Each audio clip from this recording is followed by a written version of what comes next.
Bonjour à toutes et à tous, je suis ravie de vous retrouver pour ce deuxième moment de partage autour du métier de chef d'orchestre. Alors j'ai été ravie de vous retrouver aussi nombreux lors de la précédente séquence où on a pu justement commencer à découvrir ce métier, se familiariser également avec certains gestes et notamment la mesure à 2 temps. Alors un petit rappel, cette mesure à 2 temps, premier temps en bas, deuxième temps en haut. Alors maintenant on va apprendre à diriger la mesure à 3 temps. Alors comme je vous l'avais expliqué précédemment, les compositeurs, lorsqu'ils inventent leur musique, structurent cette musique parfois en 2 temps, en 3 temps ou en 4 temps. La plupart du temps, on utilise ces 3 structurations pour la musique.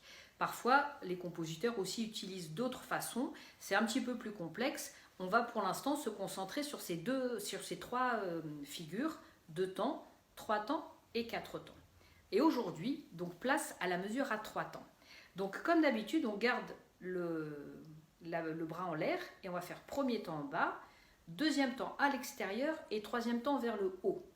Faites attention, ce deuxième temps, il va vraiment se dérouler à l'extérieur. Je suis à l'inverse de vous, donc faites attention de ne pas confondre le sens de ce deuxième temps. Si je me mets dans le même sens que vous, ça fera 1, 2 et 3. Ce deuxième temps, vraiment vers l'extérieur. Alors sans plus attendre, je vous propose qu'on puisse se familiariser autour d'une mélodie d'un compositeur russe qui s'appelle Anatolin Liadov. Il a composé beaucoup d'œuvres où il s'est inspiré de musique populaire russe, dont cette berceuse que vous allez découvrir, qui est une berceuse à 3 temps. Donc tenez-vous prêts, on se prépare, le bras en l'air, c'est parti. 1, 2, 3, 1, 2, 3, 1, 2, 3, 1, 2, 3, 1, 2, 3, 1, 2, 3. Je vous laisse continuer.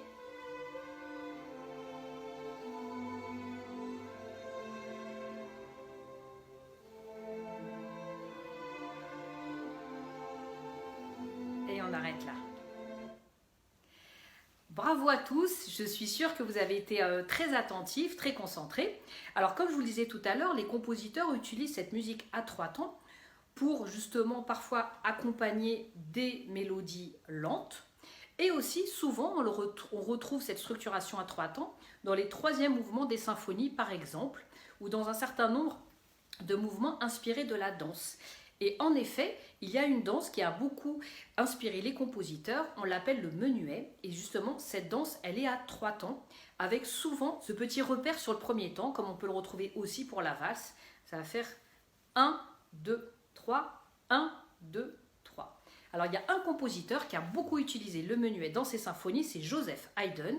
Donc, je vous propose qu'on puisse justement apprendre à battre cette mesure sur un mouvement qui va être un peu plus rapide puisqu'on garde la dynamique de la danse. Donc je vous propose de découvrir le 3e mouvement de la symphonie numéro 104 de Joseph Haydn. C'est parti.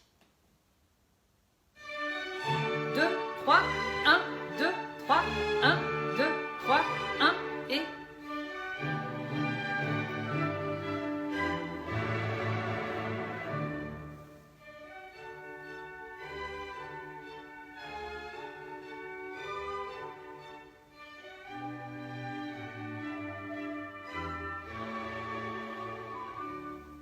Voilà donc pour la mesure à 3 temps. Alors vous avez pu voir que la musique elle s'est répétée. On l'a entendue une première fois dans une nuance forte et une deuxième fois dans une nuance plus douce. Alors c'est le principe de la danse où parfois on répétait les musiques, souvent parce que la première fois c'était dans un couple l'homme qui dansait, puis la femme. Et donc c'est pour ça que souvent on retrouve beaucoup de répétitions dans le menuet. Alors bravo à tous pour votre attention autour de la découverte de cette figure à 3 temps et j'aurai grand plaisir à vous retrouver très prochainement pour qu'on puisse découvrir ensemble d'autres musiques, d'autres facettes du métier de chef d'orchestre. À bientôt!